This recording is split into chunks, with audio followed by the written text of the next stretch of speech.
Bonjour à tous, un nouveau chrono record pour le DRS 700 conducteurs et Ford en guerre contre la drogue au volant. C'est le menu du jour, avant cela sport, avec la fin d'une histoire entre Citroën et Sébastien Loeb et la Race of Champions 2015.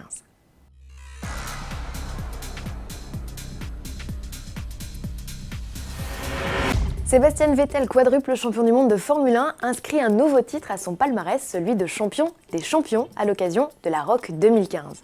Le pilote allemand s'impose pour la première fois de sa carrière dans cette épreuve au terme d'une finale où il a dominé le Danois Tom Kristensen, nonnuple vainqueur des 24 heures du Mans.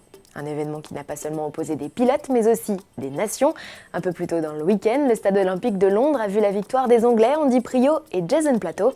Le duo britannique a vaincu l'équipe allemande composée de Sébastien Vettel et Nico Hülkenberg au terme de 3 défis réalisés à bord d'une Radical, d'une AMG GT et d'une Crossbow. Romain Grosjean, seul représentant du camp français, aurait été éliminé dès le tour préliminaire dans le défi par équipe et en 8e de finale dans la compétition individuelle.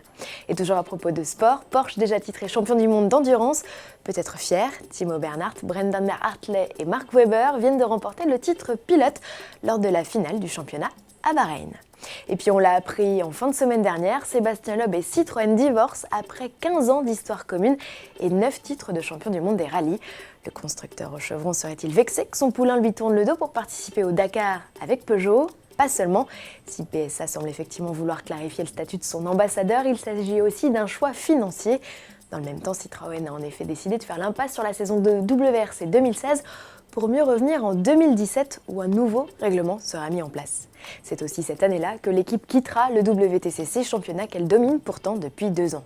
Une annonce qui a surpris Sébastien Loeb, lui dont la progression sur piste a été fulgurante et qui comptait bien au terme d'une 3e saison décrocher le titre pilote. Une belle histoire prend fin, mais je n'ai aucun regret, a déclaré le pilote, qui se concentre désormais à 100% sur le Dakar, dont le coup d'envoi sera donné le 2 janvier 2016 de Rosario, en Argentine.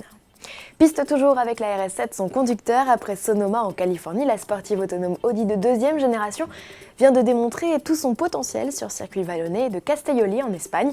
À nouveau circuit, nouveau défi, explique Audi, qui est fier d'avoir bouclé les 4,2 km de piste en 2 minutes 07 secondes et 67 dixièmes. Des données acquises au fil des tours qui permettent d'améliorer chaque jour un peu plus la performance de l'auto, mais aussi d'acquérir des données pour optimiser les systèmes d'assistance des véhicules de production et notamment de la nouvelle A4.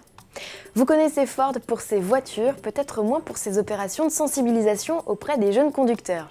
Dans le cadre des journées Driving Skills for Life, dont une session a d'ailleurs lieu à Nantes les 27, 28 et 29 novembre prochains, le constructeur fera prochainement essayer une combinaison antidrogue.